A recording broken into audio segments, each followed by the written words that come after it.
Unang salta ko dito sa Taiwan, sabi ng kasama ko, "Tara, gala tayo sa Fishport." Ito ang unang pumasok sa isip ko. Pero iba pala dito sa Taiwan. Tara, samahan niyo akong libutin ang Yong'an Fishport.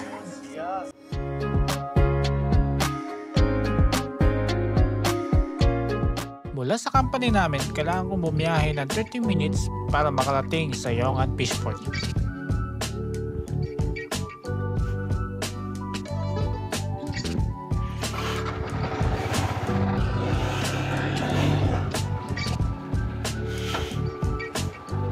Paalam tayo kaya pero tayo. Shishi! Ganda ng panahon ngayon. Maulap. Pero syempre mainit.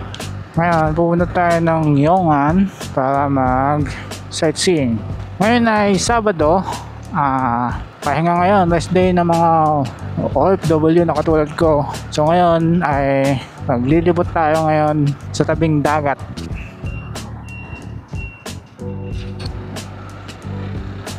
May nanguhuli. Stoplight na naman.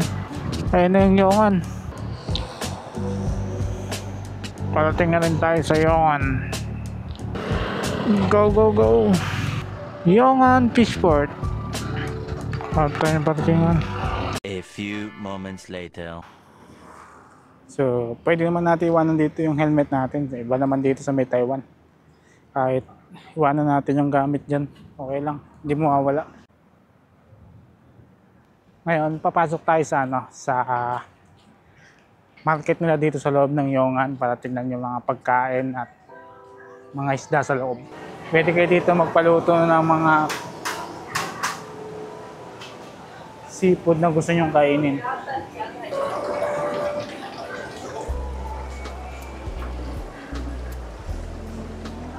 Ito yung sa mga dahilan kung bakit pupunta dito yung mga local.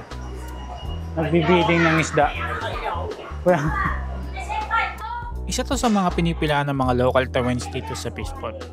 Parang subastahan sa palengke, pero mas mura, mas madami, mas sariwa. Fresh from the sea, ika nga.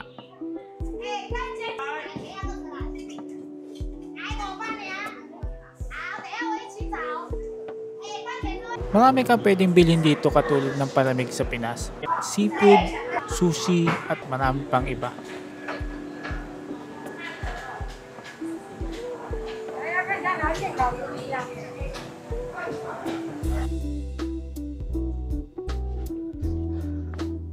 Nakita tayo sa may tulay. Tingnan natin yung view sa may taas. Ito, makikita nyo dito yung yung mga bangka na ginagamit ng mga Taiwanese sa pangingisda. Dito nakataong yung mga bangka dito sa may harbor nila.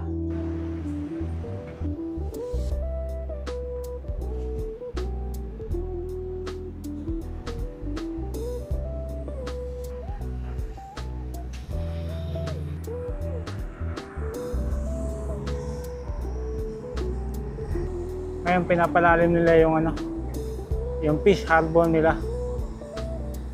Galing, no? Mini-maintenance din nila.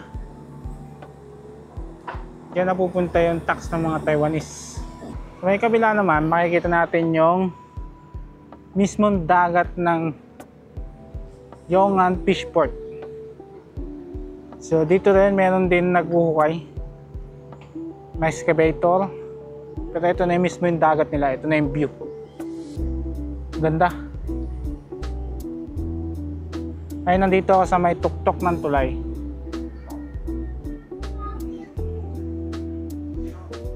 Dito makikita mo yung isda sa may flooring ng tulay. Dito yung part ng harbor nila. Dito nila naangat yung mga fishing boat nila para pag may sira, dito nila gagawin. Diyan nila i-hanger.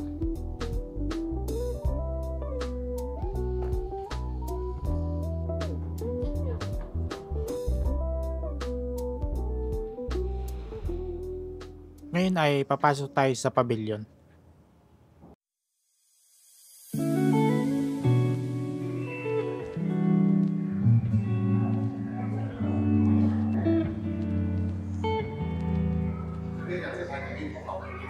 Pwede kang maglaro sa loob tulad ng ginagawa ng bata.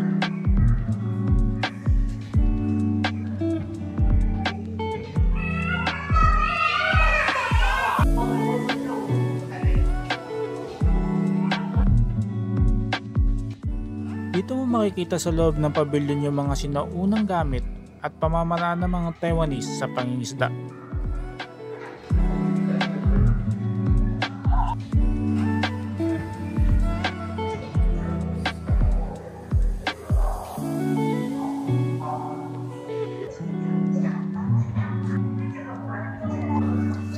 At meron ding coffee shop sa loob.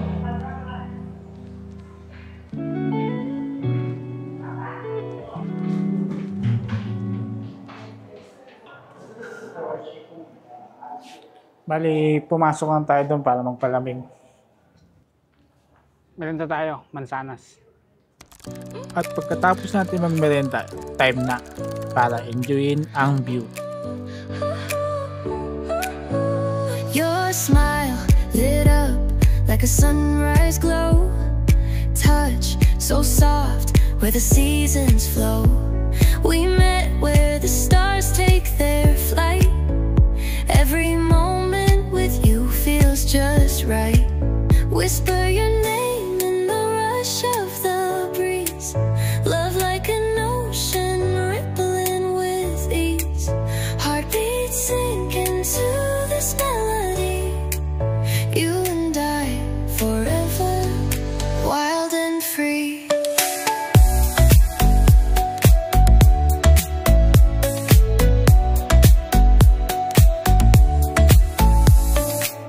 Hands collide like waves on the shore. Every touch leaves me craving more.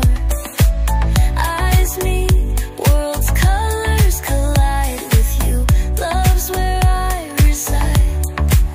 Whisper your name in the rush of the breeze. Love like an ocean rippling with ease. Heartbeats sink into this melody. You and I forever, wild and free. Even in dark skies, your light remains through every storm. You ease my pain, a rhythm of hearts. No need to pretend, this love story will never end. Whisper your name in the rush of the breeze. Love like an ocean rippling with ease. Heartbeats sink into this melody. You and I forever, wild and free.